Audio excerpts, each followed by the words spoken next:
মনে করুন আপনি কোনো পরীক্ষা দিয়েছেন, কিন্তু সেই পরীক্ষার ফলাফল নিয়ে আপনি কোনো খোঁজ রাখেন না। পরীক্ষার ফলাফল ভালো হোক বা খারাপ, তাতে আপনার কিছু যায় আসে না। এবার ভেবে দেখুন, সেই পরীক্ষায় যদি আপনি ফেল করেন, তাহলে কি আপনি খুব একটা কষ্ট পাবেন? আমার মনে হয় না আপনি খুব একটা কষ্ট পাবেন বা আপনার কিছু যায় আসবে। ঠিক তেমনই আপনি যখন কারোর কাছে কিছু প্রত্যাশা করবেন না, আপনার করা কাজের কোনো ফলাফল চাইবেন না, ঠিক তখনই কেবল আপনি ভালো থাকতে পারবেন। আপনি কাউকে ভালোবাসলে, কারোর উপকার করলে, আপনি যদি তার প্রতিদানে এটা ভেবে বসেন যে সেই মানুষটিও আপনাকে ভালোবাসবে, আপনার উপকার করবে, তাহলে আপনি ভালো থাকতে পারবেন না। আপনার ভালোবাসার কাজ আপনি করে যাবেন, কারোর কাছে প্রতিদান চাইবেন না, তাহলেই আপনি একমাত্র ভালো থাকতে পারবেন। জীবনে ভালো থাকার মূল মন্ত্রই হচ্ছে আপনি কারোর কাছে কিছু প্রত্যাশা করবেন না।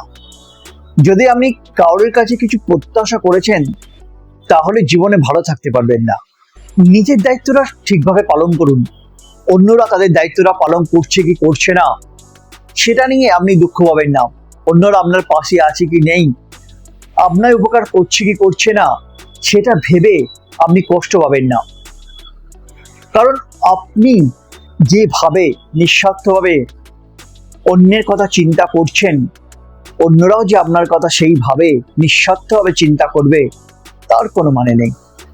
তাই আপনি কিছু করে কোনো প্রতিদান আশা করবেন না। আপনি আপনার কাজটা করে যান, নিঃস্বার্থভাবে করে যান, ভালোবেসে করে যান। দেখবেন কোনো প্রতিদান যদি আপনি না চান, আপনার কাজের কোনো ফলাফল যদি আপনি না চান, তাহলে আপনি কষ্টও পাবেন না, আপনি ভালো থাকতে পারবেন। যদি আমার কথাগুলোকে আপনাদের ভালো লেগে থাকে, আমার কথাগুলো আপনাদের গ্রহণযোগ্য বলে মনে হয়ে থাকে, তাহলে আমার এই ভিডিওটি সবার সাথে শেয়ার করুন, লাইক এবং কমেন্টের মাধ্যমে জানান কেমন লাগছে আপনাদের আমার ভিডিও, এবং আমার এই চ্যানেলটিকে সাবস্ক্রাইব করে আমার এই চ্যানেলটির পাশে থাকুন। ধন্যবাদ বন্ধুরা।